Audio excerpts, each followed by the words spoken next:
বর্ষাতে যারা পুরুলিয়ায় কোথাও ঘুরতে আসবেন ভাবছেন তাদের জন্যই আমার এই সিরিজটি বানানো। আজকে বরন্তিতে আমার দ্বিতীয় দিন।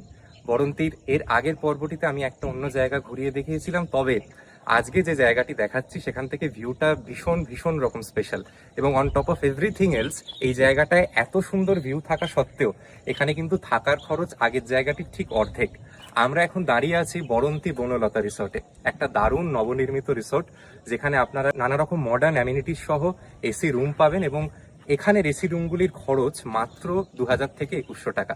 আর যারা শীতকালের সময় আসবেন, যাদের এসির প্রয়োজন নেই, তারা এই ঘরগুলি পাবেন 1500 থেকে 1600 টাকার মধ্যে। আমি যে পয়েন্টটিতে দাঁড়িয়ে আছি এটা হচ্ছে এই রিসোর্টের টপ মোস্ট পজিশন। এখান থেকে আশপাশের ভিউটা জাস্ট ব্রেথ টেকিং। অমিতদার হাতে ক্যামেরা, অমিতদাকে আস্তে আস্তে ঘুরিয়ে দেখাতে বলবো। রিসোর্টের একটা দিকে আপনারা পাবেন এরকম সবুজ টিলার ভিউ, ঠিক যেটা এন্ট্রেন্সের পাথ তার পিছন দিকেই হচ্ছে এই সবুজ টিলাগুলি দেখা যাচ্ছে। প্লাস আমি যদি এবার আস্তে আস্তে ক্যামেরাটা একটু এদিকে প্যান করি, দেখুন আশপাশে আরো তো অনেক টিলা দেখাই যাচ্ছে। প্রপার্টিরও গোটা যে অন্যান্য অংশ সেগুলো সুন্দরভাবে পাচ্ছি।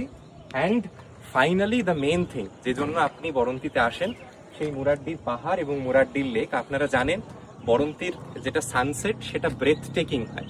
এবং আপনারা যারা বয়স্ক মানুষ অন্য কোথাও যেতে পারবেন না বা খুব বেশি ট্রাভেল করতে চান না, তারা রিসোর্টের ছাদে দাঁড়িয়েই কিন্তু পরিষ্কার দিনে সানসেটটা দারুণ দারুণ ভাবে উপভোগ করতে পারবেন। এখানে যারা ভাবছেন যে খাওয়ার খরচটা কিরকম হতে পারে, দৈনিক প্রতি মানুষের এখানে 700 টাকার 4 বেলার খাবারের কিন্তু ব্যবস্থা দাদা করে দিয়েছেন। তার মানে একজন হাজবেন্ড ওয়াইফ যদি এখানে এসে থাকেন, ধরুন যদি 2000 টাকায় রুম পান, 700 1400 টাকা আরো দেন, তাহলে একদিনে মোটামুটি আপনার খরচ পড়বে 3400 টাকা মতো।